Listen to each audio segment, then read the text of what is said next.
నిలదీసి నిక్కు తేల్చవమ్మ ఏది నిజం. జరిగేటి రణం భవితకు అండ నిలిచి భరోసివ్వు ఒక్క క్షణం. జర్నలిజం నిలదీసి నిక్కు తేల్చవమ్మ ఏది నిజం.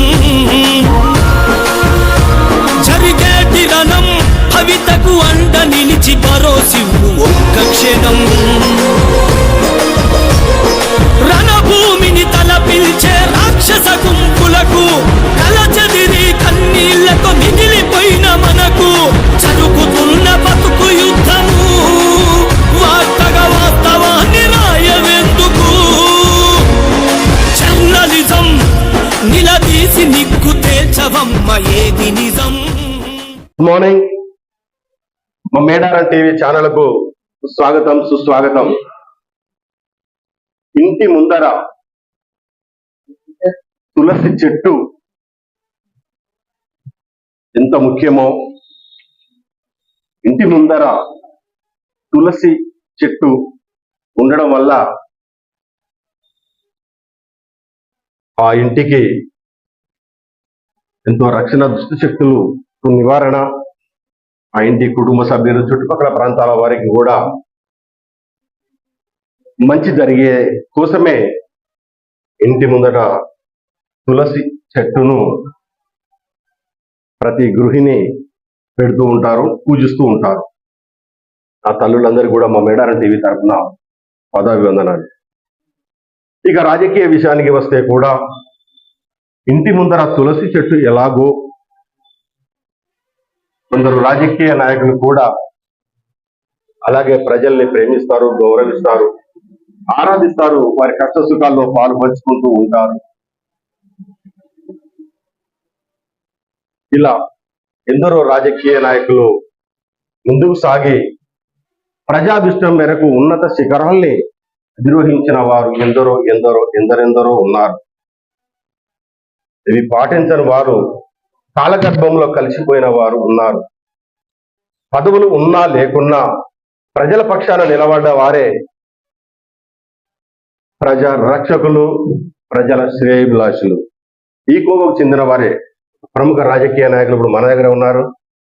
వారిని అడిగి అసలు రాజకీయం అంటే ఏమిటి, ఎవరు ఏ పార్టీలో ఉంటారు, ఏ పార్టీలోకి మారుతున్నారు, ఎలాంటి అభివృద్ధి చేస్తున్నారు, ప్రజలకు ఎలాంటి హామీలు ఇస్తున్నారు, ఆ హామీలు నెరవేరుస్తున్నారా లేదా, పదవులు రాకముందుకు ఎలా ఉంటాయి, పదవులు వచ్చిన తర్వాత ఎలా ఉంటాయి అని 40 సంవత్సరాల రాజకీయ అపార అనుభవం కలిగిన కరీంనగర్ ఉమ్మడి జిల్లా కాటారం మండలానికి చెందిన, అలాగే జయశంకర్ భూపాలపల్లి జిల్లా కాటారం మండలానికి చెందిన సీనియర్ రాజకీయ నాయకులు చల్లా నారాయణ రెడ్డి గారు ఇప్పుడు మన దగ్గర ఉన్నారు. నేటి రాజకీయం ఎటు పోతుంది అనే అంశంపై ఇప్పుడు మనం మాట్లాడదాం. సార్ నమస్తే. సార్ నమస్తే. సార్ సార్ ముందుగా మీ మేడారం టీవీకి, మరి మేడారం టీవీ వీక్షిస్తున్నటువంటి ప్రేక్షకులందరికీ నా నమస్కారం.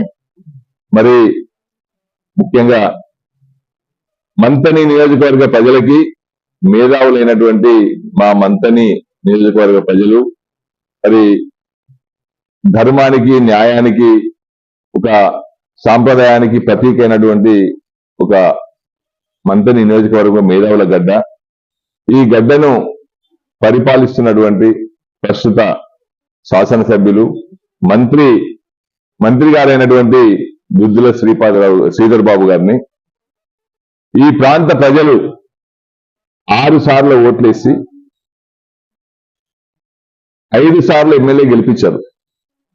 5 సార్లు ఎమ్మెల్యేగా ఉండి 3 సార్ల మంత్రిగా ఉండి, మరి చదువుకున్నవాడు, జ్ఞానవంతుడు, విజ్ఞానవంతుడు, మేధావి, మనకు బతుకులు మారుస్తాడు అనే ఉద్దేశం కొద్దీ ఈ ప్రజలు ఆశపడి ఓట్లు వేయడం జరిగింది. మరి వారు దానికి అనుగుణంగా వాళ్ళ ఆశలను అడియాశలు చేస్తూ కేవలం ఈ ప్రాంతాన్ని అందరూ కూడా, ఈ ప్రాంత ప్రజలందరూ కూడా ఒక ఓటేసే యంత్రాలుగా, ఓట్ల రాజకీయం మాత్రమే చేస్తా ఉన్నాడు. నేను కూడా మరి వారితో గత 14 సంవత్సరాలు కలిసి ఉన్నటువంటి సందర్భం ఉంది, అది మీ అందరికీ తెలుసు. మరి ఇంత జ్ఞానవంతుడు, విజ్ఞానవంతుడు,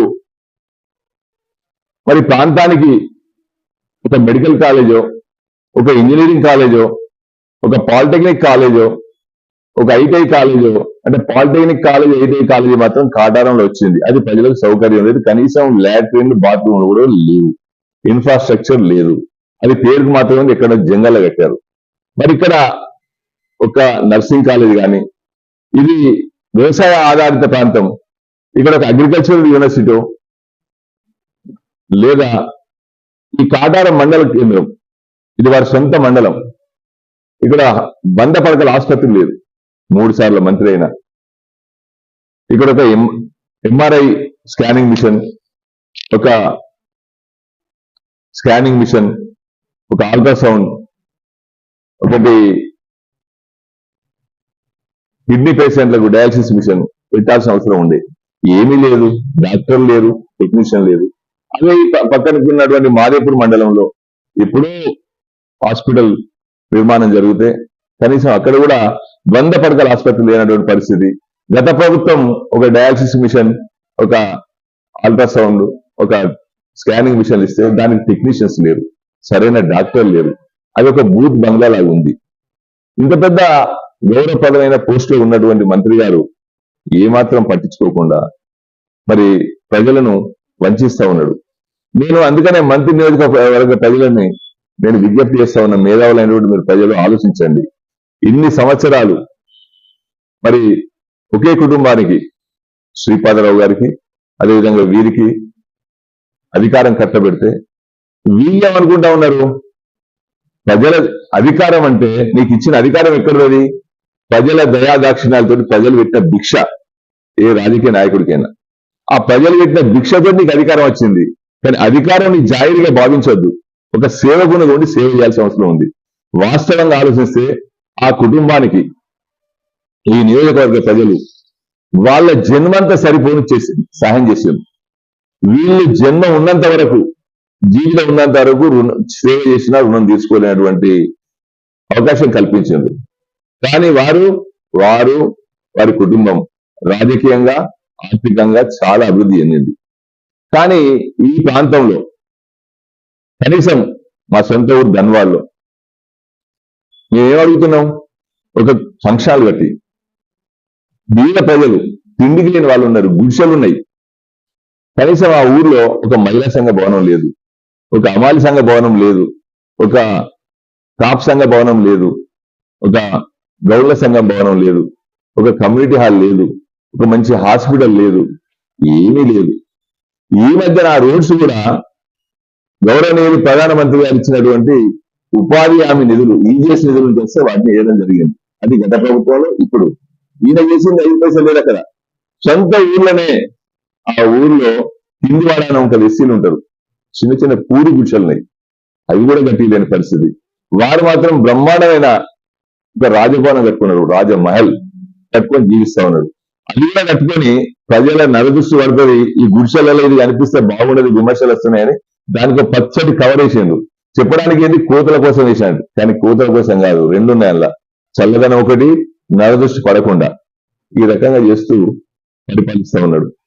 ఇక్కడ కాళేశ్వరం, చిరకాళేశ్వరం ప్రాజెక్టులో 2009లో చిరకాళేశ్వరం ప్రాజెక్టు 600 కోట్లతోటి రాజశేఖర రెడ్డి గారు అన్నప్పుడు ఇదే శ్రీధర్ బాబు గారు వారు కలిసి శంకుస్థాపన చేసిండ్రు. నువ్వు ఇన్ని టర్ములు ఉన్నావు, 34,000 ఎకరాలకు నీరిస్తాను నువ్వు. అది తలుసుకుంటే ఒక సంవత్సరం అయ్యేటువంటి ప్రాజెక్ట్. ఇప్పటికీ దాన్ని అతి గతి లేదు. పైపులు వచ్చినాయి, బొంద పెట్టిండ్రు, మొన్నదాకా పైపులు రోడ్ల మీద ఉండే, ఎవరికి ముడుపులు ముట్టానో ముట్టినాయి. దాని ద్వారా ఎవరు లబ్ధి పొందాలనో, దాని ద్వారా ఎవరు ఇల్లు కట్టించుకోవాలనో, గుళ్ళు కట్టించుకున్నారు, కానీ ప్రజలకు మాత్రం చేయలేదు. కనీసం నష్టపరిహారం, అందులో భూములు కోల్పోయిన వ్యక్తులకు ఇప్పటి వరకు నష్టపరిహారం లేదు. బ్యాక్ వాటర్ వస్తా ఉన్నది, కుదురువెల్లి, కన్నెపల్లి, ఇటు సూరారం, అంబడిపల్లి, అవన్నీ వచ్చి భూములు మునిగిపోతా ఉన్నాయి. వాళ్లకు పంట నష్టపరిహారం ఇవ్వలే, అక్కడికి ల్యాండ్ అక్విజిషన్ చేసి కూడా డబ్బులు ఇవ్వలే. మరి ఇంత పెద్ద గౌరవ పోస్ట్ లో ఉండి ఆ మాత్రం కూడా చేయలేకుండా కేవలం ప్రజల్ని ఎలక్షన్లు వస్తే, ఓట్లు వస్తే యంత్రాలుగా వాడుకొని వాళ్ళ బలహీనత మీద, వాళ్ళ పేదరికమైనటువంటి బలహీనతను ఆసరా చేసుకొని కేవలం డబ్బులు ఏం చేసిండు. మొన్న ఎలక్షన్లా ఓటుకు 500 ఇచ్చిండు, 1000 రూపాయలు ఇచ్చిండు, 800 ఇచ్చిండు కొన్ని ప్రాంతాలలో, మహిళా సంఘాలకు కొంతమందికి మాత్రం 5,000 ఇచ్చిండు. ఇచ్చుకుంటూ మరి గోడ గడియారం ఇచ్చిండ్రు. తర్వాత బార్బర్ షాపులు పెట్టుకున్న సోదరులకు ఇట్లు ఇచ్చిండ్రు, ట్రిమ్మర్లు. వీళ్ళకి బేబీ వాళ్ళకు కొన్ని ఇస్త్రీ పెట్టెలు ఇచ్చిండ్రు. ఆర్ఎంపీ డాక్టర్లను మభ్యపెట్టి వాళ్లకు స్టెథోస్కోప్లు కిట్లు ఇచ్చిండ్రు. ఇంటికో గోడ గడియారం. అది కూడా కాస్ట్ ఎంత అంటే చాలా పెద్ద కాస్ట్, 80 రూపాయల కాస్ట్ పెట్టి ఆయన బొమ్మ వేసుకొని ఇచ్చిండు బ్రహ్మాండంగా. ఇచ్చి అన్నిటికంటే నాకు ఎందుకు బాధ అనిపిస్తుంది అంటే, ఒక బ్రాహ్మడు, ఒక మేధావి మత్తులో ఉంచి ఓట్లు వేయించుకున్న దిశగా హై క్లాస్ లిక్కర్ బ్లెండర్స్ పై అసలు రాష్ట్రంలో విడిలే కావచ్చు, ఎవరిచ్చినా రాయల్ సాగిస్తుండ్రు, లేకుంటే అది 5 గివి ఇస్తాను. కానీ ఈయన మాత్రం 7 కోట్ల విలువైన 1,50,000 క్వార్టర్లు దించి ఆ 2 రోజులు మత్తులో ఉంచి ఓట్లు వేయించుకొని గెలిపించింది. సరే 60 కోట్లు 70 కోట్లు ఖర్చు పెట్టని ప్రజలు అనేది అందరికి తెలుసు. కానీ గెలువు అధికారం లేనప్పుడేమో లేదు అన్నావు, నేనేం చేయాలన్నావు. అధికారం ఉన్న తర్వాత పట్టించుకుంటలేవు. ఎప్పుడు ఎలక్షన్ రావడం, గెలవడం, మళ్ళీ 4 సంవత్సరాలు కనిపించకపోవడం, మళ్ళీ ఎలక్షన్ల ముందు వచ్చి కనిపించడం. ఎక్కడ పోతావు, బిజీ ఉంటావు. ఇక్కడ తమ్మునప్ప చెప్తావు. ఒక్క ఓటు 2 ఎమ్మెల్యేలు. శ్రీధర్ బాబు గారికి ఓటేస్తే ఆయనే ప్రాంతంలో సేవ చేయాలా? తమ్ముడు విభజించి పాలించే టైప్. ఈయనేమో యూత్ను మెయింటైన్ చేస్తాడు, ఆయనేమో సీనియర్లు మెయింటైన్ చేస్తాడు. వీళ్ళ మధ్య వైషమ్యాలు పెడతారు.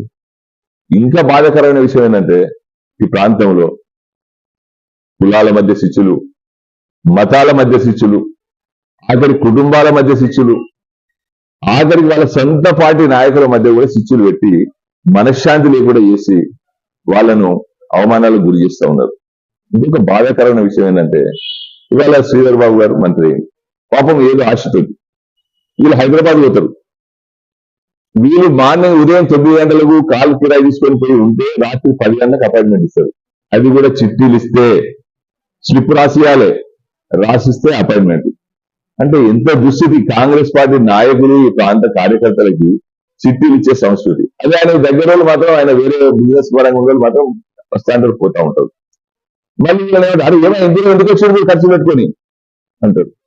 వాళ్ళు మంత్రిలో ఉంటే మంత్రిలో కలిస్తే వాళ్ళ సమస్య పరిష్కారం చేయడు, కరీంనగర్లో కలిస్తే పరిష్కారం చేయడు. వీళ్ళందరినీ హైదరాబాద్ వచ్చినట్టు చేస్తారు. వచ్చిన అక్కడ 1000 మంది జమ, 100 మంది అయిన తర్వాత లాస్ట్ 10 గంటలకు వచ్చి అరే ఎందుకు తిరుగుతున్నారు అనవసరం కానీ ఈ రకంగా చేస్తా ఉన్నాడు. ఆయన ఉన్న అధికారానికి కలుసుకుంటే ఈ ప్రాంతంలో ఒక మంచి ఇన్ఫ్రాస్ట్రక్చర్, ఒక ఇండస్ట్రీ, ఉపాధి కల్పనకు ఉపయోగపడే కాలేజెస్. నువ్వు జ్ఞానవంతుని విజ్ఞానవంతుని చెప్పుకుంటావు కదా, అది చేయాలి కదా. ఉపాధి కల్పనకు ఉపయోగపడే ఇన్స్టిట్యూషన్స్ పెట్టాలి. ఒక్కటి లేదు ఈ ప్రాంతంలో. మరి తాడ్చర్లో ఉంది, తాడ్చర్లో కనీసం జూనియర్ కాలేజ్ లేదు. మాముతార ఉంది, జూనియర్ కాలేజ్ లేదు. ఎంత దుస్థితి.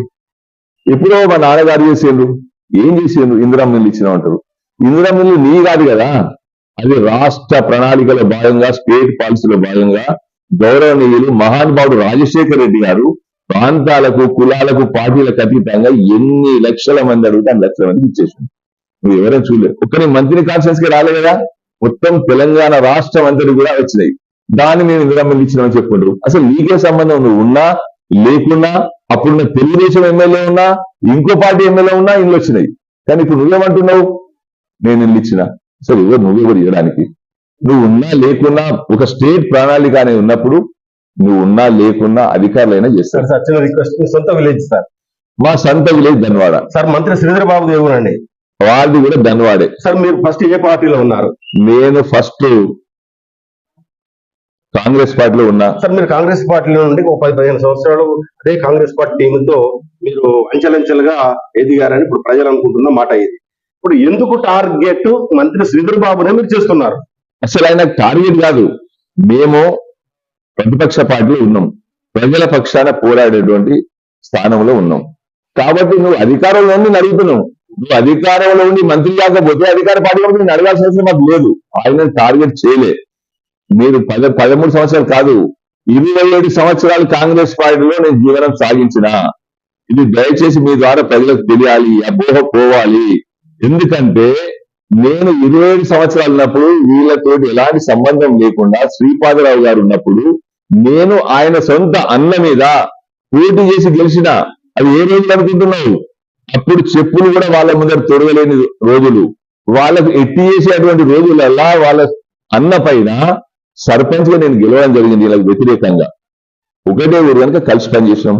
రెండోసారి సర్పంచ్ వచ్చింది, నాకు పోటీ పెట్టించిండ్రు, గెలిచిన. మూడోసారి సర్పంచ్ వచ్చింది, పోటీ పెట్టించిండ్రు శ్రీధర్ బాబు గారు, గెలిచిన. ఆయన ఒక మంత్రిగా ఉండి, ఆయన ఒక ఎమ్మెల్యే ఉండి వాళ్ళు చెప్తే యునానిమస్ అవుతుంది, కానీ కానీయలే. నేను శ్రీధర్ బాబు తోటి లబ్ధి పొందిన అనేది 150% తప్పు. ఒకవేళ అదే కనుక అయితే నేను శ్రీధర్ బాబు గారి దగ్గర ఎక్కడికైనా ఎక్కడికి వస్తా, నాకు కళ్ళ కళ్ళు పెట్టి చూసి మాట్లాడతాను. సార్ మంత్రి అభివృద్ధి ఒక్క నిమిషం. నాకు నా విషయానికి వస్తే ఈ అపోహ పోవాలి. నేను తెలివి లేని వాడిని కాదు, జ్ఞానం లేని వాడిని కాదు. నాకు 3 పిల్లలు చదివించుకున్నా, 4 పిల్లలు, 3 అమ్మాయిలు, ఒక అబ్బాయి, అందరికి పెళ్లిళ్ళు చేసిన, మంచి చదివించుకున్నా, అమెరికా పంపించిన. నేను వ్యవసాయం చేసిన, నాకు భూమి లేకుండా 110 ఎకరాలు వ్యవసాయం కౌళ్ళకు తీసుకొని చేసి పండించి కష్టపడ్డా. మీడియా కాంట్రాక్ట్ చేసిన, పొగాకు సీజన్ చేసిన, రకరకాల వ్యాపారాలు చేస్తూ నా కుటుంబాన్ని పోషించుకున్నా. ఆయన అడ్డం పెట్టుకొని ఒక్కటే చెప్పానండి, శ్రీధర్ బాబు గారు నా పిల్లలకి ఎవరికైనా ఒక్కరికి ఉద్యోగం ఇప్పించిందా? ఒక్క నా కూతురుకు 3 అడిగిన నేను నోరిచ్చి, ఒక్కరికి ఇట్లా ఇప్పించిందా గుండె మీద చేసుకొని చెప్పాను. నా కొడుకు ఏమన్నా కాలేజీలో సీట్ ఇప్పించిందా? నా బిడ్డలకి ఏమన్నా కాలేజీలో సీట్ ఇప్పించిందా? ఏమైనా ఫీజు మాఫీ చేయించినా అడగండి. నేను నోరిచ్చి నా బిడ్డను, చిన్న బిడ్డను వీసా క్యాన్సల్ అయితే ఈయన మంత్రి గారికి, సార్ ముఖ్యమంత్రి గారి ఒక ఎండార్జ్ చేపిస్తే వీసా క్యాన్సల్ చేస్తారు చదువుకోవడానికి అంటే చేయించలే. జయారెడ్డి తోటి పెట్టించాను, సెక్రటరీ తోటి, అది రిజెక్ట్ అయింది. తర్వాత నా బిడ్డ మనస్తాపం చెంది బాధపడతా ఉన్నా, సార్ దయచేసి కొంచెం ఆయన ఉద్యోగం ఇప్పించండి అంటే, నీకెందుకు ఇప్పిస్తా, శ్రీనిబాబు ఇప్పిస్తానని చెప్పింది. శ్రీనిబాబు ఏమన్నాడు, మైక్రోసాఫ్ట్ లో ఉద్యోగం ఇప్పిస్తా అన్నాడు. మైక్రోసాఫ్ట్ అంటే పెద్ద కంపెనీ. నేను 1 మంత్ నేను అడిగినా, ఉద్యోగం అంటే మజాకా అన్నాడు. నేను మళ్ళీ ట్రై చేసుకొని స్టాంపింగ్ చేయించుకొని నా బిడ్డ అమెరికా పోయి చదువుకొని అక్కడ ఉద్యోగం చేస్తా ఉన్నది. నా బిడ్డకు ఉద్యోగం, నా పెద్ద బిడ్డ కూడా తెలియాలి ప్రజలకి, నా పెద్ద బిడ్డకి బెంగళూరులో ఉద్యోగం ఇప్పిస్తాను శ్రీనిబాబు వాళ్ళ తమ్ముడు చెప్తే పంపిస్తే, అది ఎంత పెద్ద కంపెనీ తెలుసా? కేవలం అలా 5 పనిచేస్తారు నా బిడ్డతో పాటుగా.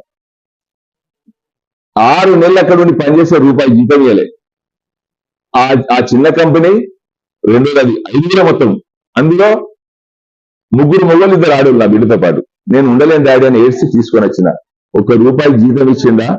ఇస్తే నేను వాళ్ళు కట్టించిన గుళ్ళోకి వచ్చి ప్రమాణం చేస్తాను నా భార్య పిల్లలతో. వాళ్ళు చేస్తారు అడిగాను. ఏ ఒక్క నా బిడ్డకు ఉద్యోగం ఇప్పించినా, ఏ ఒక్క నా కాంట్రాక్ట్ ఇప్పించినా, ఏ ఒక్క ఆయన పేరు చెప్పి నేను డబ్బు సంపాదించినా, ఇన్ని లక్షల మంది బతుకుతా ఉన్నారు వ్యాపారం చేసుకొని, నేను బ్రతకలేను. ఇవాళ ఆయనదే గాలి, ఆయనదే నీరా, ఆయనదే భూమి. ఈ రోజు ఆయనకు నేను నా 14 గుంటల భూమిని ధనవాళ్ళు ఆక్రమించుకొని ఇల్లు కట్టించుకున్నాడు. 1 రూపాయి ఇవ్వకుండా నా తల్లి పేరున్నటువంటి భూమిని, మా తండ్రి చనిపోతే మా తల్లి పేరు విరాసత్తు చేయించుకొని, దాన్ని అడ్డం పెట్టి, అధికారాన్ని అడ్డం పెట్టుకొని, అక్రమంగా దొంగ పట్టా చేసుకొని 14 గుంటల భూమిలో నిర్మాణం చేసుకొని ఇవాళ ధన్వాడ అంటే ధన్వాడలో ఉన్న ఆ ఇల్లు జాగా మీదేనా సార్? 100% నేను నా భార్య పిల్లలతో రికార్డెడ్ ఎవిడెన్స్ చూపెడతా. ఆయన ఏమన్నా రిజిస్ట్రేషన్ చేసుకున్నాడా? దానికి ఏమైనా డబ్బులు ఇచ్చిందా? అక్రమంగా దొంగ పట్ట 6 చేయించుకొని ఇవాళ రాజభవనం కట్టుకొని షెల్టర్ ఇస్తే నన్నే కుట్రలు అన్ని అంతమొందించడానికి ప్రయత్నం చేస్తా ఉన్నాడు, కొట్టించడానికి ప్రయత్నం చేస్తా ఉన్నాడు. ఆయన ఇంతకు ముందు మీకు తెలియాల్సిన అవసరం ఏంటంటే, కొంతమంది అంటే వేరే పార్టీలో ఉన్నటువంటి టీఆర్ఎస్ పార్టీలో, అప్పుడు వేరే పార్టీలో ఉంటే వాళ్ళందరినీ అక్రమ కేసులు పెట్టించిండు. వాళ్ళ రౌడీ షీటర్లు అన్నాడు, గుండాలు అన్నాడు, రౌడీలు అన్నారు. అంటే పుట్టమతోటి ఉన్నప్పుడు గుండాలు రౌడీలేదు, మళ్ళీ వాళ్ళని ఇబ్బంది పెట్టి పార్టీల కారణాలు కూడా పునీతులేదు. వాళ్ళు కూడా నన్ను తిప్పిస్తా ఉన్నాడు. ఒక బ్రాహ్మణ అయింది, ఇదే నా సంస్కారం, మంచి సాంప్రదాయం. మేము ఏమడిగినాం? మొన్న వరికాళ్ళ దగ్గర పోయినాం. దేవరంపల్లి, ధన్వాడ, శంకరపల్లి ఆయన సొంత ఊరు. ఆ సొంత ఊరు పోతే అక్కడ పోయి వర్షాలు పడ్డాయి, తడిసింది, ట్రాన్స్పోర్ట్ అయితే లేదు. వీరు ఇంకొకటి, మేనిఫెస్టో కమిటీ చైర్మన్ కాంగ్రెస్ పార్టీకి. మేనిఫెస్టో కమిటీ అంటే ఏంది?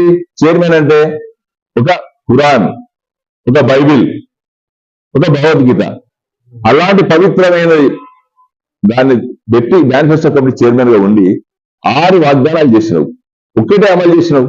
ఏం చేసినావు? బస్సులు ఇచ్చినావు. ముఖ్యంగా రైతుల విషయానికి వస్తే మాది రైతు ప్రభుత్వం అంటే మేము రైతుల క్షేమం కోరుతామని చెప్పుకుంటారు కదా.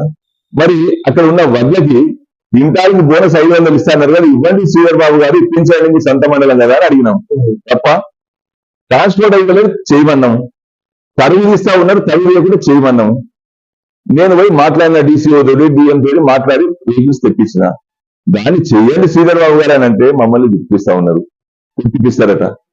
ఏం సంస్కృతి ఇది అంటే అడిగే హక్కు నాకు లేదు. గతంలో పుట్టమధు ఎమ్మెల్యే గారు ఉన్నప్పుడు మర్డర్లు చేయించిండ్రు అని, ఆ రౌడీ షీటర్ ఓపెన్ చేసిందని, చాలా ఇసుక దందా అని అనేక ఆరోపణలు జరిగినాయి అని అప్పుడు తదుపరి ఏంటంటే ప్రజలందరూ పుట్టమధు తప్పించారు. మరి మళ్ళీ ఇప్పుడు ఈయన ఎన్నుకుంటారంటే మంచి చేస్తేనే ఎన్నుకున్నట్టు కదా. ఇక్కడ మంచి చెడు చూడట్లేదు, ఇక్కడ ఏం అలవాటు చేసిండ్రు. శ్రీధర్ బాబు గారు ఎప్పుడు గెలిచినా ప్రతిపక్ష పార్టీ బలహీనతను ఆసరా చేసుకొని వాళ్ళను కొని వాళ్ళ బలహీనత మీద గెలుస్తా ఉన్నాడు. పుట్టమధు మర్డర్ చేసిండు, అరాచకం చేసిండు, గుండా చేసిండు, దేశం అందరికి తెలుసు. దానికి కూడా కొట్టిండు. ఆల్టర్నేటివ్ అన్నారు, ఈయన ఉన్నాడు అని గెలిపించాడు. ప్రధాన పార్టీలను చూసిండ్రు, కాంగ్రెస్ అది కూడా ఏంది, టీఆర్ఎస్ ప్రభుత్వం మీద కేసీఆర్ అహంకారాన్ని ఊడగొట్టాలి, కేసీఆర్ ని గద్దెదింపాలి, ఇక్కడ ఈ రౌడీజం గుండాయిజం చేస్తున్నటువంటి వ్యక్తులను కూడా ఉంచాలనే ఉద్దేశంతో ఈయన చేసిండ్రు. ఈయనేమో గొప్ప పని చేసిన వేయలే, మరి వేస్తే ఈయనకు 1,00,000 మెజార్టీ రావాలి. పక్కకున్న భూపాలపల్లి 50,000 వస్తుంది, ఇటు పక్కకున్న పెద్దపల్లి 52,000 వస్తుంది, ఇటు పక్కకున్న గోదావరి కల్లా 56,000 వచ్చింది. మరి నువ్వు ఇన్ని కోట్లు పెడితే కేవలం 30,400 వచ్చింది. అంటే ఇన్ని కోట్లు పెట్టి ఇంత ప్రలోభాలకు గురి చేసి ఇంత లిక్కర్ మద్యం చేస్తే అది నువ్వు ఆలోచించుకోవాలి, అది శ్రీధర్ బాబు గారు ఆలోచించుకోవాలి. మేము ఇప్పటికీ ఒకటే అడుగుతున్నాం, మిమ్మల్ని మేము అన్పార్లమెంటరీ ఎప్పుడు మాట్లాడము, ప్రజల పక్షాన్ని నిలబడతాము, ప్రజల పక్షాన్ని నిలబడి పోరాటం చేస్తాము, వాళ్ళ హక్కుల కోసం పోరాటం చేస్తాం. అది చేయాల్సిన బాధ్యత నీకుంది, చేయకపోతే ప్రజల నుండి కాలగర్భం కల్పిస్తారు. మంత్రి నియోజకవర్గం 2 ఎమ్మెల్యేలు అంటున్నారు, ఏమిటి 2 ఎమ్మెల్యేలు అంటారు? ఒక్కడే ఎమ్మెల్యే గారు ఉంటారు కదా సార్. అంటే ఓటు ఒక్కరికేసి 2 ఎమ్మెల్యేలు అధికారం చెలాయిస్తూ ఉన్నారు, అంటే అన్న తమ్ముడు. ఈయన రాష్ట్రంలో తిరుగుతాడు, హైదరాబాద్ అటు ఇటు తిరుగుతూ ఉంటాడు. ఈయన వచ్చి శ్రీనిబాబు గారు వచ్చి ఇక్కడ అధికారులను బెదిరియడం, కార్యకర్తలను బెదిరియడం, వేరే పార్టీలను బెదిరియడం, పోలీసు వాళ్ళని అవమానపరచడం. మొన్న ఎలక్షన్లప్పుడు మాదేపుల్లా చెప్పుకుంటే పరుగు పోతుంది, పోలీసు వాళ్ళని ఇష్టం వచ్చినట్టు మాట్లాడడం. ఏ అధికారంతో అవమానపరుస్తున్నాడు? పోలీసు వాళ్ళని తిట్టడము, ఇద్దరు ఆర్డర్లు ఇవ్వడము, వీళ్ళు లోపలికి చెప్పడం, ఇది 2 ఎమ్మెల్యేలు నడుస్తా ఉంది. ఇక ఇసుక మాఫియా విషయానికి వస్తే అప్పుడు ఈ గతంలో ఏం జరిగిందంటే శ్రీధర్ బాబు పుట్టమధు తిట్టుకోవడమే సరిపోయింది. శ్రీధర్ బాబు పుట్టమధు డైరెక్ట్ శ్రీధర్ బాబు తిట్టుడు, శ్రీధర్ బాబు అనుచరులతో పుట్టమధు తిట్టించుడు, లంగా దొంగ గుండా రౌడీ మర్డర్స్ అని. ఇది జరిగినటువంటి తంతు. ప్రజలంతా డైవర్ట్ చేసేది, అభివృద్ధి గురించి ఆలోచించి లేదు. పుట్టమధు డైరెక్ట్ తింటాడు, ఆయన ఏమంటాడు కసాయి కుటుంబం అంటాడు, లేకుంటే ఏమంటాడు ఒకటే కుటుంబం అంటాడు, లేకుంటే అగ్రవర్ణాలు అంటాడు, ఆయన తిడతాడు. ఈయన ఏం చేసి తిట్టిపిస్తాడు, ఈయన పుట్టమధు ఈయన తిట్టిపిస్తాడు. ఇది తంతు జరిగింది. ఆయన ఇసుక మాఫియా 100,000 లారీలు 1,000 లారీలు పోయినాయి. ఇప్పుడు ఈయనేమన్నాడు శ్రీధర్ బాబు గారు, నా ప్రభుత్వం వస్తే నేను పూర్తి స్థాయిలో ఇసుక మాఫియాని అంతమందిస్తా అన్నాడు. మరి ఎందుకు అంత డబుల్ నడుస్తా ఉన్నది? ఈరోజు ఎక్కడ దాకా పోయిందంటే అన్నారం ప్రాజెక్టును డీసిలిటేషన్ పేరుతోటి వాళ్ళ అన్యాయాలకు ఇప్పిస్తే రోజుకి 500 లారీలు జీరో అవుతున్నాయి. వాళ్ళ కాంగ్రెస్ పార్టీ చెందిన నాయకులే మంత్రి దగ్గర ఆపితే పోలీసులు ఎస్కాట్ ఇచ్చి పెద్దపల్లి పంపించారు. ఇంకెవరు అనుకోవాలి? ఓవర్లోడ్ పోతా ఉన్నది. ఆఖరికి ఏడికి వచ్చిందంటే మానే తీసుకోగా తరలిస్తా ఉన్నారు. అదే కాకుండా ఈ విలాసాగర్ వాగులు ఉంటాయి కదా, అవి కూడా ట్రాక్టర్లతో తెచ్చుకొని లారీలు నింపి డైరెక్ట్ ట్రాన్స్పోర్ట్ అయితే జీరో. దాని వెనక శ్రీనిబాబు గారు ఉన్నారు. ఇది ఓపెన్ సీక్రెట్. కానీ పాపం ఈ ప్రాంతంలో ట్రాక్టర్లు చిన్న చిన్న వ్యక్తులు ట్రాక్టర్లు కొనుక్కుంటే వాళ్ళ అన్యాయంగా కొట్టుకోనట, వీళ్ళు ఇసుక కొట్టద్దట. ఈ ప్రాంతంలో ఇసుకను వాస్తవానికి 1,500 ట్రిప్ రావాలి, 2,000 రావాలి. ఇదంతా రింగ్ అయ్యి 3,500 చేస్తాను, వినియోగదారులకు ఇబ్బంది అవుతాను. నువ్వు అదే మంత్రిగా ఉన్నావు కదా ప్రభుత్వం ఉన్నప్పుడు, ఈ ట్రాక్టర్ వాళ్ళకు ఇక్కడ వినియోగదారులకు ఉపయోగపడే కదా, బాత్రూమ్ కట్టుకుంటారు, ఇల్లు కట్టుకుంటారు, వాళ్ళకు 100 రూపాయలు చెప్పిన మంచి బాధ్యత ఎంఆర్ఓతో విసిప్పి ఇప్పించి ఇస్తే వాళ్ళు ఫీ పెట్టుకుంటారు కదా. అంటే ఆయన అనుచరులకు మాత్రమే ట్రాక్టర్లు నడవాలి. పోలీసు వాళ్ళు కానీ రెవెన్యూ వాళ్ళు వాళ్ళని పట్టుకోరు. దీన్ని పొరపాటు అవుతుందో పట్టుకుంటా ఉన్నారు. నేను డిమాండ్ చేస్తా ఉన్నా, ఇప్పటికైనా శ్రీధర్ బాబు గారు అభివృద్ధి వైపు మీరు మళ్లించండి. ఇప్పటి వరకు చేసిన అణచివేత రాజకీయాలు చాలు, అక్రమ కేసులు పెట్టించడం సరిపోయింది. ఇవన్నీ ఇప్పటికైనా అభివృద్ధి పైన దృష్టి పెట్టాలని చెప్పి నేను శ్రీధర్ బాబు గారు డిమాండ్ చేస్తున్నా. ధన్నవాడ నుంచి వెళ్ళి ఈ మధ్యన ఒక స్టేట్మెంట్ వచ్చింది మీపై. ఆ క్యాండిడేట్ టిఆర్ఎస్ లో ఉండొచ్చు, కాంగ్రెస్ లో కావచ్చు, మళ్ళీ టిఆర్ఎస్ లో కావచ్చు, మళ్ళీ ఈ మధ్యన నిన్న కూడా మేము బీజేపీ వాళ్ళు కొంచెం స్టేట్మెంట్ ఇచ్చారు. అందులో కూడా మిమ్మల్ని కూడా దూషించినట్టు. ఎవరు ఏమిటి ఆ కథ అంటే వాళ్ళు అనలేక వేరులతో అనిపిస్తున్నారు. ఇందాక మీరు అన్నారు కదా, ఎవరు సార్? ఇప్పుడు శ్రీధర్ బాబు గారు ఎప్పుడు ఎవరిని డైరెక్ట్ మాట్లాడాడు. ఆయన కింది వాళ్ళని ఉష్కొల్పి తిట్టిస్తాడు, కొట్టిపిస్తాడు, రౌడీజం గుండాయిజం చేపిస్తాడు. దానికి నిదర్శనం నేనే. గతంలో పుట్టమల్లి జడ్పీటీసినప్పుడు ఈయన ప్రభుత్వ విప్లవం ఉన్నప్పుడు జిల్లా పరిషత్ లోపల ఈయన క్వశ్చనింగ్ చేసినందుకు మేము పోతే నా గురించి మీరు ఎవరు పట్టించుకుంటలేరు అని చెప్పి మమ్మల్ని ప్రేరేపించి పుట్టమల్లిని మా ద్వారా కొట్టించింది. నేను అలా అక్యూజుడు. ఈయన మెప్పు పొందడం కోసం అట్లా తయారు చేస్తాడు. పుట్టమల్లిని కొట్టినాం. నేను, నరేందర్ రెడ్డి, ఆమానందని ఉండే 5 కలిసిపోయినాం. ఇలా ఇది చేస్తాను కొట్టించాం. ఈయన మాత్రం మంచివాడే. కేసు ఎవరి మీద అయింది? మా మీద అయింది. మేము పుట్టమల్లి పెట్టాం. ఇద్దరం కేసులో పడ్డాం. 5 ఏళ్ళు తిరిగినాం. తర్వాత వీసా కావాలంటే కేసు ఉండద్దు. నా బిడ్డ దగ్గర వాళ్ళ వీసా పాస్పోర్ట్ కావాలని సార్ నేను ఇట్లా కాంప్రమైజ్ అవుతా అంటే బాధ్యత కాంప్రమైజ్ అయిపోయాయి అంటారు. అది కేసు కొట్టేసడానికి ఈయన మరి 4 రోజులు తిరగాలి పర్మిషన్ తీసుకోవడానికి. అంటే చూడు, ఈయన కోసం నేను కేసులో పడి నా బిడ్డ దగ్గర లేదా పాస్పోర్ట్ కావాలంటే ఇద్దరిలో కేసు అయింది. కాంప్రమైజ్ పుట్టింది కదా, నువ్వు బాధ్యత ఎట్లయితే ఉంటాడు. ఇవాళ ఇంతేందుకు మా ధన్యవాదాలనే ఒక పిల్లోని రౌడ్ షీట్ పెట్టించండు. పోలీసు అందరూ పెట్టించాను, రౌడ్ షీట్ ఓపెన్ చేయించాను. ఇద్దరు పెట్టించాను మా దానివల్ల రౌడ్ షీట్ పెట్టించి ఆ పిల్లగాంది ఆ అబ్బాయిది అంటే ఎట్లా చేస్తారంటే కింద మంట పెట్టి మీద ఐస్ గడ్డ పెడతారు. మళ్ళీ ఆ పిల్లగాని మ్యారేజ్ డే ఉంటే ఇంటికి కేక్ తెప్పించండి. కథం అర్థమైంది కదా. రౌడ్ షీట్ పెట్టించండు, పోలీసు వద్దరు రోగల్ బాలేజ్ తొక్కించండి. ఆయన పవర్ ఉన్నప్పుడు ఆయన చేసినప్పుడు ఆయన వ్యతిరేకంగా ఉండి ఆయన మళ్ళీ పోయి చేసింది. ఇదే కాకుండా మొన్న ఇంకోటి ముఖ్యమైన విషయం ఏంటంటే రాజు నాయక్ అని గంటకుంట సింగిల్ విండో డైరెక్టర్ నా సహచరుడు, నాతో పాటు అయినప్పుడు నాతో తెలుసు. ఆయనను అవిశ్వాస తీర్మానం పెట్టాలి, నువ్వు క్యాంపుకు రమ్మని ప్రెజర్ చేశాడు శ్రీన్ బాబు గారు. చేస్తే నేను రాను, నా ఆరోగ్యం బాగలేదు, నేను రానని చెప్పి ఆయన అన్నాడు. లేదు నువ్వు రావాలి, నువ్వు రాకుంటే నీ జేసీబీలు ఎట్లా నడుస్తాయి, నీ ట్రాక్టర్లు ఎట్లా నడుస్తాయి, నేను చూస్తా అని బెదిరించాను. లేదు సార్ నేను ఇక్కడ ఉన్నా, నేను ఓటేస్తాను, నువ్వు చెప్పినట్టే వింటాను. లేదు నువ్వు రావాల్సిందే అంటే బలం తీసుకొని గోవా పంపించండు. మత్తులో ముంచండ్రు, నాన్ వెజ్ పెట్టిండ్రు. హైదరాబాద్ క్యాంప్ పెట్టిన 4 రోజులు. ఆయన ఆరోగ్యం బాగలేదు అని చనిపోయింది.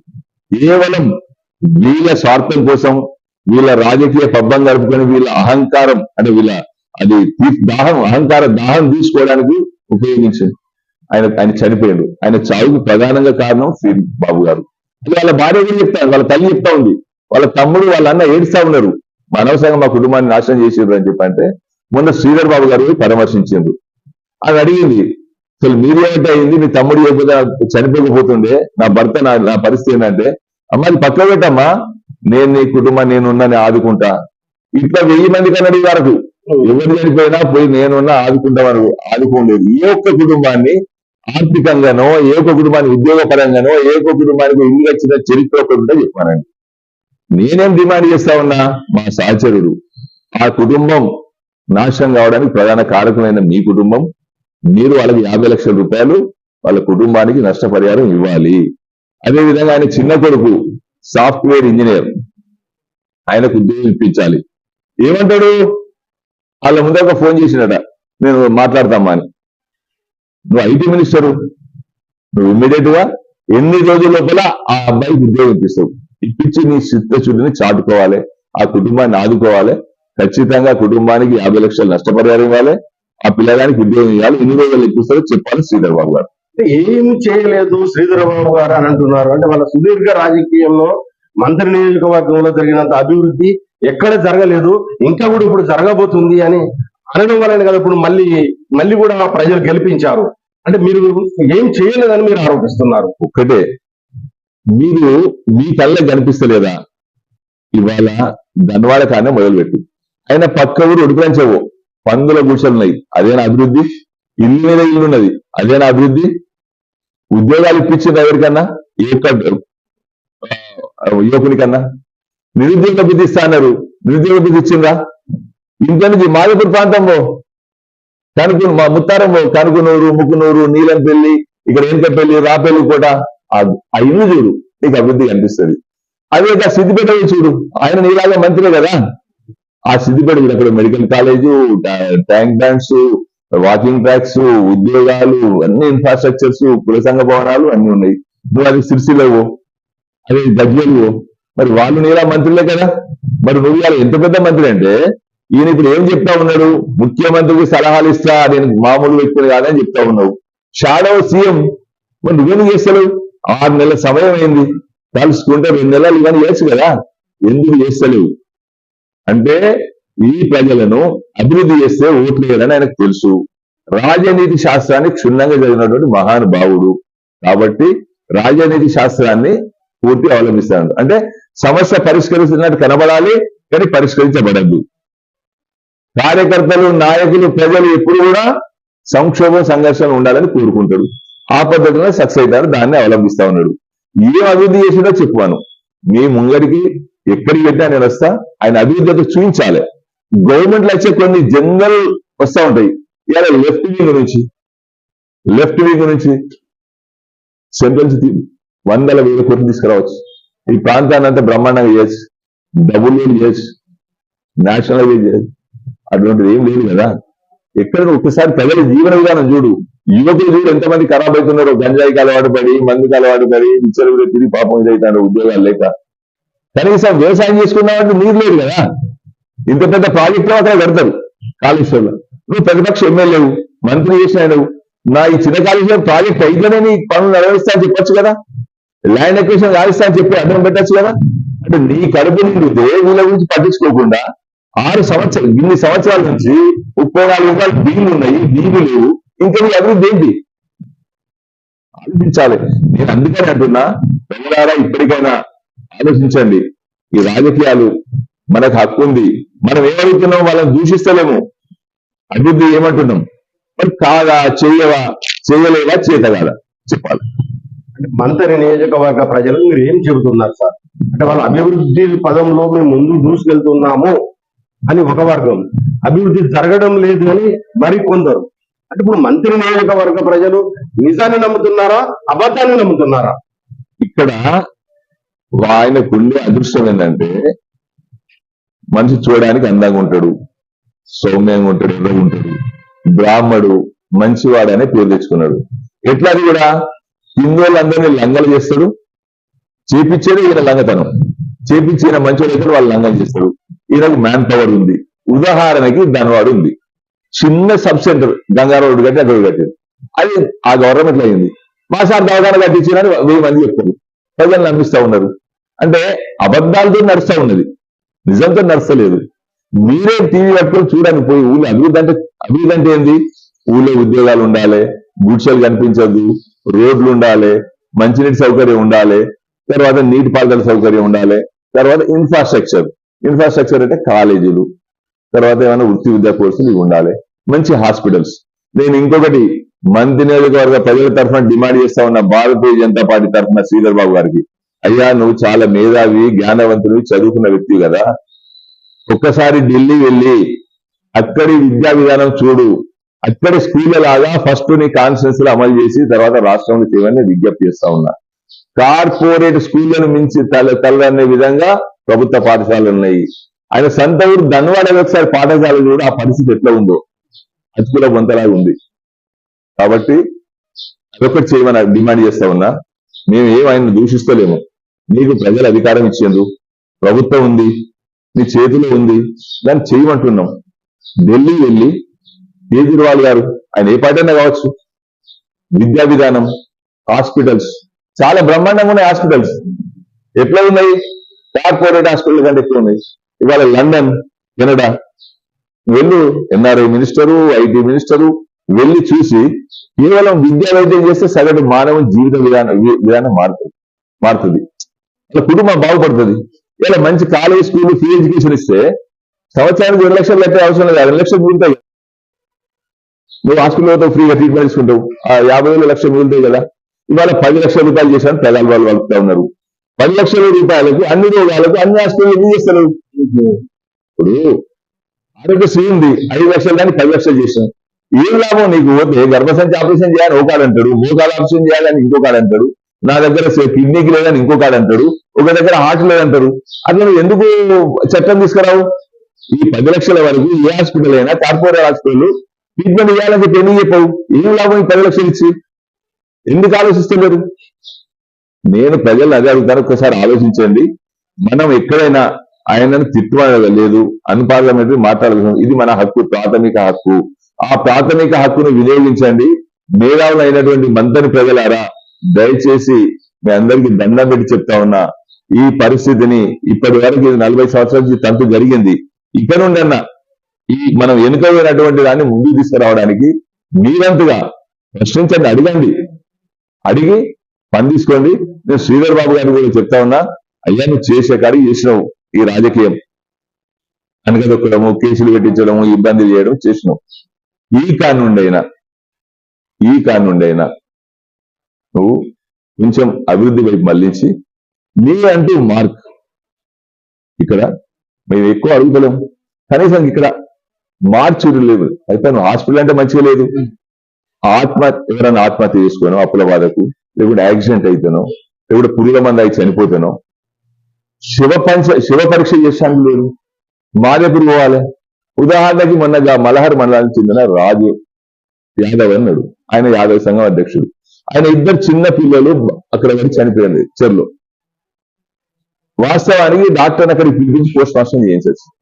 అది లేకపోయేసరికి ఇదే శ్రీనిబాబు గారు అక్కడికి పోయిండు పరామర్శకు, 10 కార్లు వేసుకొని పోయి సిఐ తోటి మాట్లాడి, డాక్టర్ తోటి మాట్లాడి ఇదే తీసుకోపోండి. అంతకుముందు ఎన్నోసార్లు వచ్చి డాక్టర్ ఆ ఊళ్ళోకి వచ్చి అక్కడనే పోస్ట్ మార్టం చేసిపోయాడు. ఇంకా ఆయనకు వెహికల్ అరేంజ్మెంట్ చేస్తే 5,000 రూపాయల ఖర్చులు ఎక్కడ చేసేది, మాదే 30,000 అయింది. ఒక దినమంతా పట్టింది కదా. కనీసం ప్రజల ఆరోగ్యాన్ని కాపాడుకుంటే మానే ఈ కాటారంలో ఒక శివ పరీక్ష చేసే పోస్ట్ మార్టం జరిగి ఇక్కడ ఒకటి, టార్చర్లు ఒకటి శాంక్షన్ చేయించడానికి రిక్వెస్ట్ చేశారు. సార్ ఇప్పుడు మనం ఒక్కసారి సార్, మీరు మంత్రి నియోజకవర్గంలో వాడకు మీరు తిరిగారు. ఏ చిన్న వాడ అయినా కానీ ఆ గ్రామాలలో మీ అడుగుపడ్డది. అంటే మనం ఇప్పుడు ప్రధానంగా తీసుకున్నట్టయితే నూతనంగా ఏర్పడిన పలిమెల మండలం ఉంది. ఆ పలిమెల మండలంలో కూడా మీరు ప్రతి గ్రామంలో ప్రతి మూల కూడా మీరు తిరిగారు. ఆ మండలంలో ఎలాంటి సమస్యలు ఉన్నాయి? మీరు ఇందాక మీరు ప్రశ్నించే గొంతుకలము అని అంటున్నారు, ప్రతిపక్ష హోదాలో కూడా అడిగే చట్టసభల్లో కూడా అడిగే అవకాశాలు ఉంటాయి. పలిమెల మండలంలో ఎలాంటి సమస్యలు ఉన్నాయి?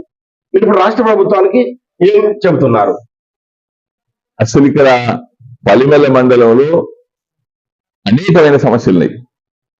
ఆ మండలం చేసిండ్రు గత ప్రభుత్వం మండలం చేస్తే ఒక పోలీస్ స్టేషన్ కట్టించిండ్రు, అక్కడ ఒక ఎంఆర్ఓ ఆఫీస్ కట్టించిండ్రు. కానీ ఆపరేషన్ అంతా మళ్ళీ కాటారు మాదేపూర్ నుంచి ఆఫీస్ ఖాళీ ఉంది. ఎంఈఓ ఉండడు, ఎంపీడీఓ ఉండడు. మంత్రి అంటే అత్యున్నతమైన పోస్ట్, ఒక రాజు లాంటి పోస్ట్. ఆర్డర్ నోటి నుంచి ఇస్తే పని అయ్యేటువంటి వ్యవస్థలు ఉండి కనీసం వచ్చి ఇన్నెళ్ళు అవుతుంది. అక్కడ హాస్పిటల్ లేదు, కనీసం ఎంఆర్ ఆఫీసు కడితే వాళ్ళు ఇక్కడ ఉంటారు, ఎంపీడీ ఆఫీసు లేదు, ఎలాంటి ఆఫీసులు లేవు, కేవలం పోలీస్ స్టేషన్ మాత్రం ఉంది. అడన్నీ పూరుగుసలే, మెడతల ఇల్లు. వాళ్ళకి మన వరదలు వస్తే పాపం వాళ్ళందరూ వచ్చి జంగాల తలదాచుకున్నారు. వాళ్ళు అడిగిండ్రు, ఆ గత ప్రభుత్వాన్ని అడిగింది, ఏమని అడిగింది, అయ్యా మాకు ఈ పరిస్థితి పోతాను, మేము వేరే కాడ ఇల్లు కట్టుకుంటా, మాకు ఇల్లు కట్టియండి, ఇవన్నీ పోతాయండి. నేనేమన్నాడు, పోయి మా ప్రభుత్వం వస్తే మేము చేస్తాం, దాని ఊసు లేదు, ఇది లేదు. చదువుకొని పాపం డిగ్రీలు పీజీలు చేసి నీలంపల్లి, ముకునూరు, పలిమెల, పంకెన ప్రాంతంలో డిగ్రీలు చేసిన ఉన్నారు, పీజీలు చేసిన వాళ్ళు ఉన్నారు. 10th క్లాస్ ఇంటర్మీడియట్ చేసిన పిల్లలు రోడ్ల మీద తిరుగుతూ ఉన్నారు. ఒక్కరికి ఉద్యోగం లేదు, ఒక్కరికి పాపం జీవన విధానం లేదు. అనేకమైన సమస్యలు ఉన్నాయి. వాటి మీద దృష్టి పెట్టుకుంటున్నాం. మేము ఏమంటలేము. నువ్వే అన్నావు కదా మేనిఫెస్టోలో 5 లక్షల రూపాయలు ఇంటి జాగా ఉన్నది కదా, 5 లక్షలు ఇచ్చి ఇల్లు కట్టిస్తామని. గవ్వే కట్టిమంటున్నాం. కనీసం బేషరతుగా 6 నెలల లోపు మొత్తం మండల్ కాంప్లెక్స్ అక్కడ చేసి అధికారులు ఉండేట్టు ఏమని డిమాండ్ చేస్తా ఉన్నాం. చివరగా మలహార్ మండలం గురించి కూడా ఒకసారి చెప్పండి సార్. ఒకప్పుడు మలహార్ మండలానికి వెళ్ళాలి రావాలంటే కానీ రహదారి లేక ఎడ్ల బండ్ల మీద కాలి నడకన పోయేవాళ్ళు. ఇప్పుడు అటు ఖమ్మంపల్లి రోడ్ అయింది, ఇటు ఈ రోడ్ కూడా చాలా బాగానే ఉంది. అక్కడ కూడా మీరు గడప గడప తిరిగిన దాఖలాలు ఉన్నాయి. మీకు ఆ మలహార్ మండల ప్రజలకు కూడా మంచి చక్కటి రిలేషన్ ఉంది. అక్కడ కూడా ఎలాంటి సమస్యలు ఉన్నాయి? ఇక్కడ ఏఎంఆర్ కంపెనీ అని కోల్ మైన్ పడింది. కోల్ మైన్ పడితే ఆ డస్ట్ తోటి చచ్చిపోతా ఉన్నారు, ఆ బాంబ్ బ్లాస్టింగ్ తోటి చచ్చిపోతా ఉన్నారు. వాళ్ళకి ఇప్పటి వరకు నష్టపరిహారం ఇవ్వలే, ఇప్పించలేకపోయింది శ్రీధర్ బాబు గారు. అప్పుడున్న పుట్టమల్లి గారు శ్రీధర్ బాబు గారికి ఇద్దరికి ఆ మహేశ్వర రెడ్డి గారి దగ్గర ఎవరికి చెందాల్సింది వాళ్ళకి చెందింది.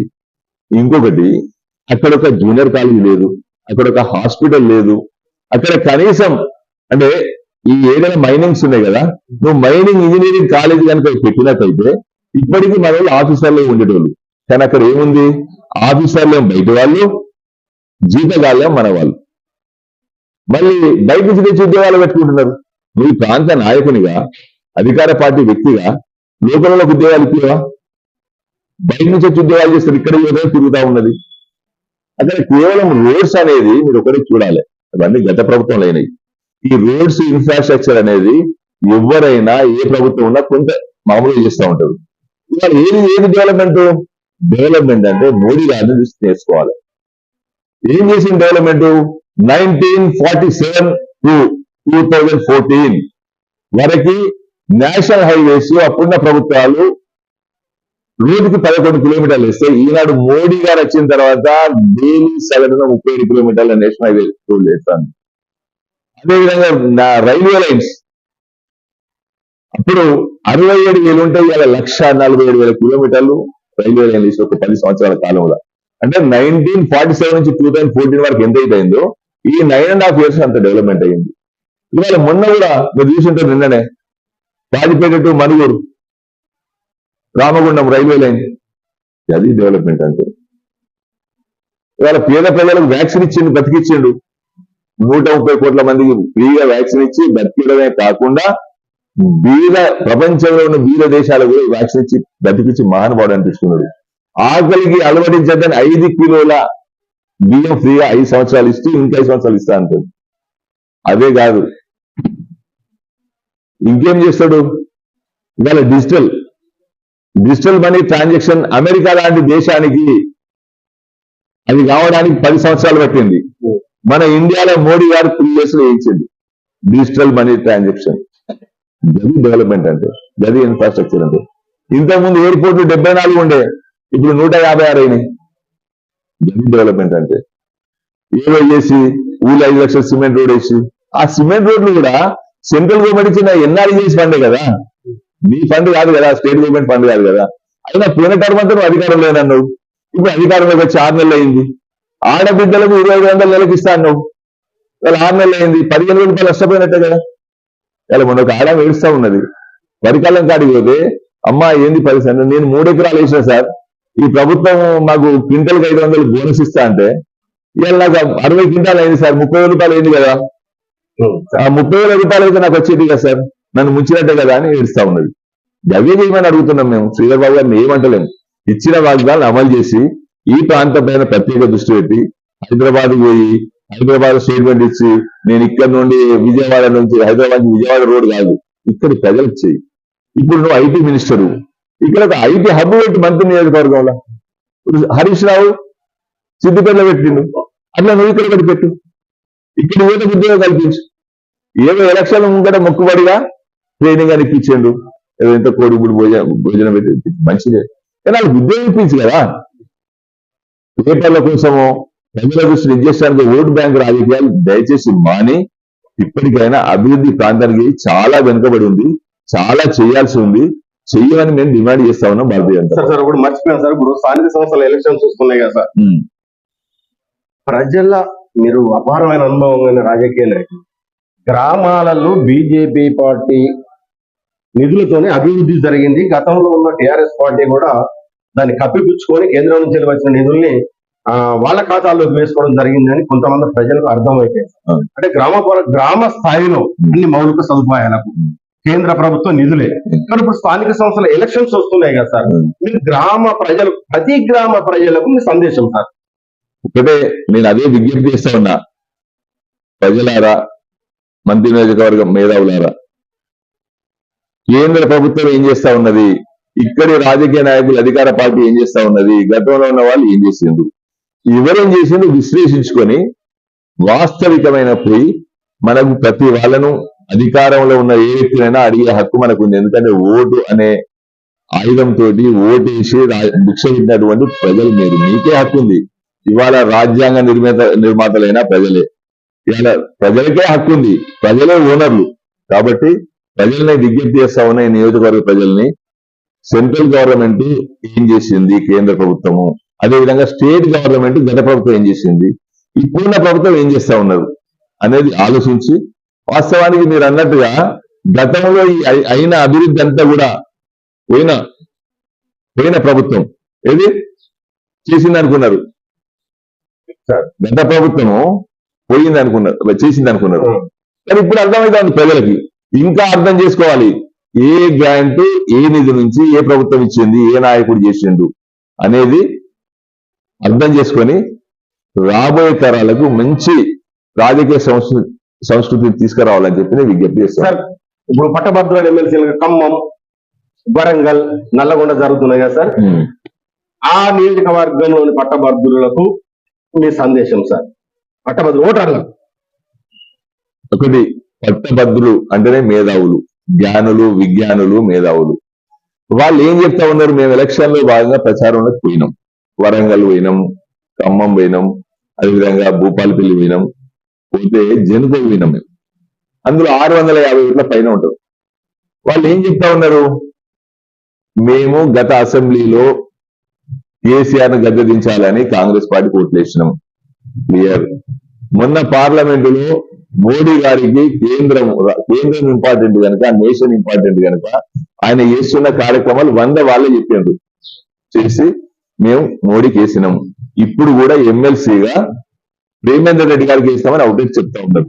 వాళ్ళు విజ్ఞులు, మేధావులు కనుక ఇవాళ కాంగ్రెస్ పార్టీ గెలిస్తే ఎమ్మెల్సీ అభ్యర్థి గెలిస్తే ఆ ఎమ్మెల్సీ అభ్యర్థి వాళ్ళే చెప్తా ఉన్నారు.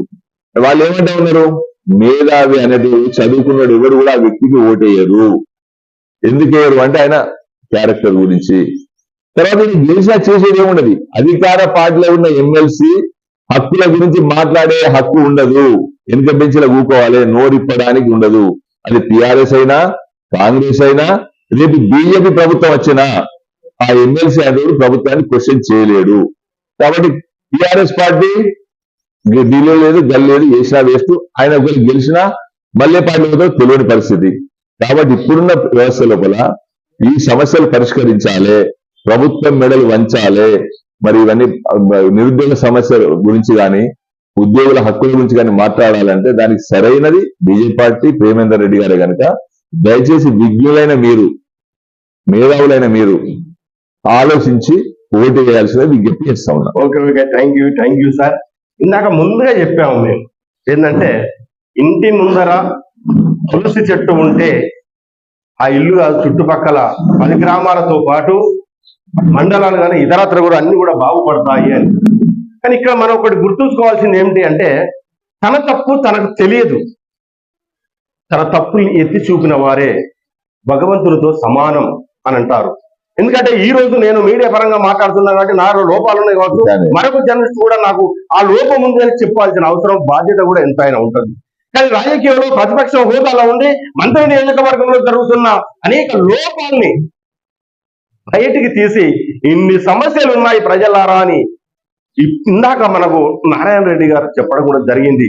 అంటే నిజాన్ని నిర్భయంగా చెప్తూ, అభివృద్ధి అని చెప్పుకుంటూ, ఇది జరగలేదు అని చెప్పుకుంటూ, ప్రజల్ని మోసం చేశారని చెప్పుకుంటూ, ఇప్పటి కూడా ప్రజల్ని మభ్యపెడుతున్నారని చెప్పుకుంటూ, ఇసుక కాంట్రాక్టర్ అని చెప్పుకుంటూ, ఏ రకంగా ఏం జరిగింది మంత్రి నియోజకవర్గంలో ఎన్నికల ముందు అనేది కూడా చాలా క్లుప్తంగా ఇక్కడ వివరించడం జరిగింది. విజ్ఞులైన ప్రజలను ఒక్కసారి ఆలోచించాల్సిన అవసరం ఉంది.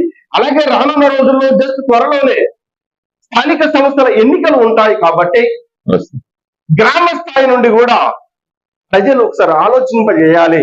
కేంద్ర ప్రభుత్వం నుంచి వచ్చిన నిధులే గ్రామాల అభివృద్ధికి, గ్రామాల పట్టుకొమ్మలుగా అభివృద్ధి జరుగుతున్నాయి. గత పాలకులు కూడా కేంద్రం నుంచి వచ్చిన నిధుల్ని వారి ఖాతాలు వేసుకొని ప్రజల్ని మభ్య పెట్టారు. ఇప్పుడు ప్రజలకు తెలిసింది. కాబట్టి గ్రామ స్థాయిలో కూడా ప్రజలు ఆలోచించి కేంద్ర ప్రభుత్వం బీజేపీ అభ్యర్థులు ఎవరైతే ఉంటారో బీజేపీకి సంబంధించిన వాటిని ఓట్లు వేసి గెలిపించాలని అది కూడా స్పష్టం చేశారు నారాయణ రెడ్డి గారు. అంటే ఇప్పుడు ఇక్కడ మనం చూసుకున్నట్టయితే సమస్యలను చెప్పడంతో పాటు అభివృద్ధి చెప్పడంతో పాటు అభివృద్ధి ఎవరు చేశారు, అభివృద్ధి ఎవరు చేయలేదు, ప్రజలు ఎవరిని విమర్శించారు, ప్రజలు ఎలా నాయకులు ఎలా మోసం చేశారు, ఇలా రాజకీయ నాయకుల చేత మందుకో విందుకో వాటికి అలవాటు పడి ప్రజలు ఓట్లు వేయించుకొని పెద్ద పెద్ద అధికారంలో ఉన్నా కానీ ఇక్కడ ఏమి అభివృద్ధి జరగలేదు, కానీ రానున్న రోజులకి ఎలా జరుగుతుంది అని ప్రజలు ఆలోచించుకోవాల్సిన అవసరం ఎంతైనా ఉంది అని నారాయణ రెడ్డి గారు చెప్పారు. అందుకే నేను ఫస్టే చెప్పాను, మేము ఇంటి ముంగర తులసి చెట్టు ఎంత ముఖ్యమో రాజకీయ పార్టీలను విమర్శించేవారు కూడా అంతే ముఖ్యం. విమర్శించాల్సిన బాధ్యత ఉంటుంది. దాన్ని సీరియస్ గా తీసుకొని మీ అంత చూస్తాం, నా గురించి మాట్లాడతాం అనుకునే వాళ్ళు అజ్ఞానులని మా మేడారం టీవీ డైరెక్ట్ చెప్తుంది. తన తప్పుల్ని ఎత్తి చూపిన వాడే దేవుడు అని ఈ సందర్భంగా కూడా మా మేడారం టీవీ ఛానల్ తరఫున చూస్తున్నాము.